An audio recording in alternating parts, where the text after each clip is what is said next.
We'll walk into the foaling barn now, Okay. and we'll see. This one was born on the 29th, so that was yesterday. A leap year baby. And this is not its real mother. This is a surrogate mother.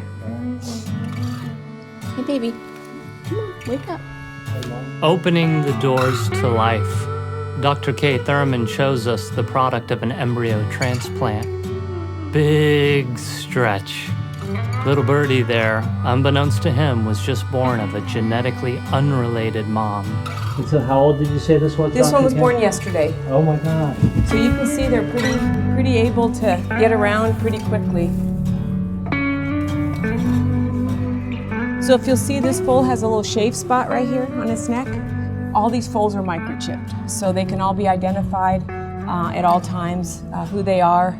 The microchip is in our system, and we can always keep track of where they're at and who they are.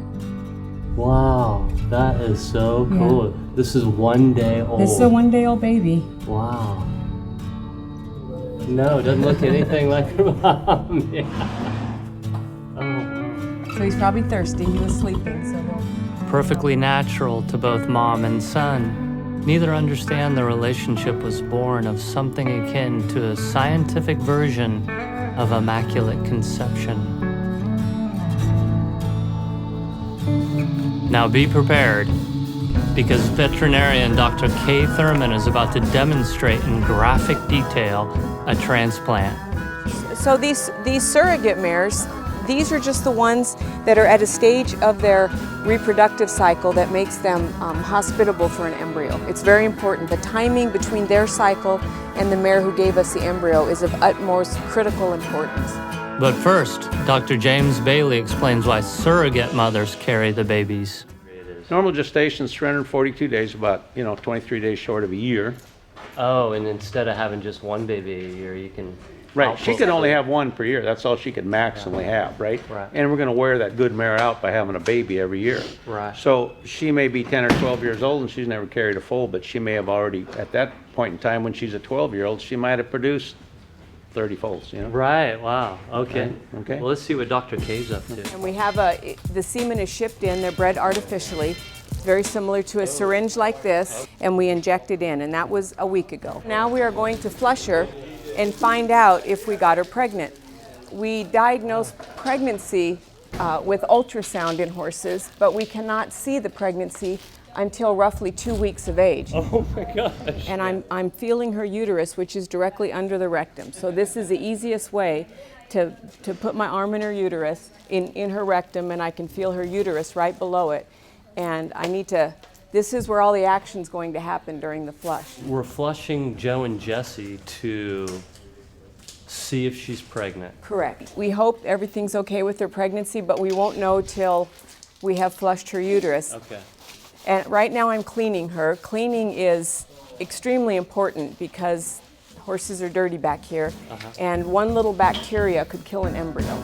Just smiling away, Dr. Kay explains how embryos are flushed from the biological mother, while I turn green with my gag reflex working overtime. Jones and Jans. Joe and Jesse. Joe and Jesse. Yeah. And then these are the flush catheters. Are these embryos already spoken for? Yes. And some people that have nice mares, they sell embryos. So they own the mare, but they sell the embryos. So this catheter is going to go into her uterus, and there's a balloon right here. Kendra, the technician out there, she will blow this up. Can you see that balloon? Yes, I can. And this, so her cervix will be right here, and then this keeps it from falling out of her uterus, is that balloon. Because it will kill. So I'm placing this into her uterus right now, this catheter. This will be in her uterus during the flush process. And as you can see, they don't mind it too much. No. It doesn't seem to be something that's real offensive to them. No. So somewhere in this big uterus, there's an embryo floating around, and we have to make sure that we capture it in the fluids, and so when we bring it out, so that's why if there were a portion of the uterus that didn't have fluid and that was where the embryo was sitting, we'd actually miss it. So it's real important to move this fluid all around that uterus and make sure that it just covers every square inch. Are we pulling the embryo out today? Yes, right now. Okay. So Kendra has our flushing cup, And if you can see on the bottom, there's a little tiny grid. And an embryo at its smallest will be 150 microns. But the embryo will stay in that cup right there. Gotcha. So right now you'll see we're going to bring all this fluid out and hopefully the embryo will be in there. Now we don't know if she's pregnant because it's too early to visualize a pregnancy on an ultrasound, which is how we diagnose a pregnancy.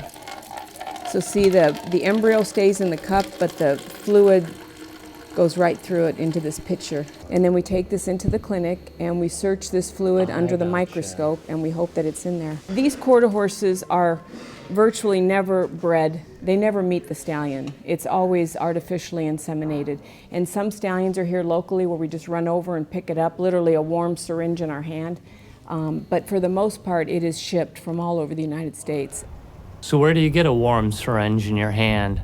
Just down the road at Royal Vista Ranches. Is Royal Vista Ranch, that's all quarter horse? No, it's not, because we're Quarter just horses looking at and a thoroughbreds. Thoroughbreds, Yes, yeah. So you're both. doing both now. We are doing both. Stallions, everything to do with equine reproduction. We stand the stallions, breed these stallions, receive semen from outside stallions, a lot of foal outs. Yeah. When you say stand a stallion, what do you mean?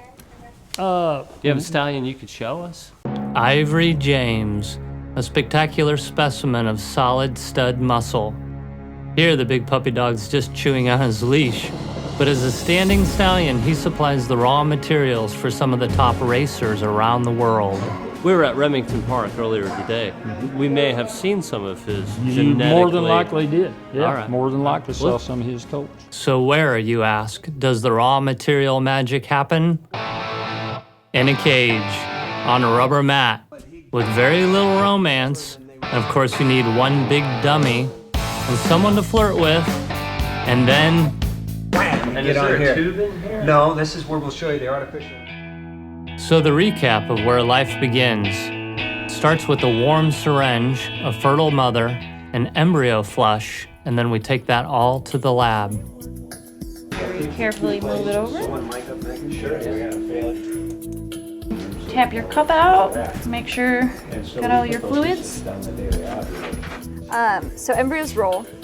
So when I get my dish, I'm going to use centrifugal force to try to get the embryo in the middle. And the reason I want it in the middle is because here on this stage, it's the safest place for it to be. It's not going to be off to the side. It's not going to be in a precarious situation that might tip over the dish. When you see the embryo in the microscope, if you see it, will you tell me? Absolutely. Are we looking at your horses? Okay. I'm sorry, Chris. Joe and... And we have one.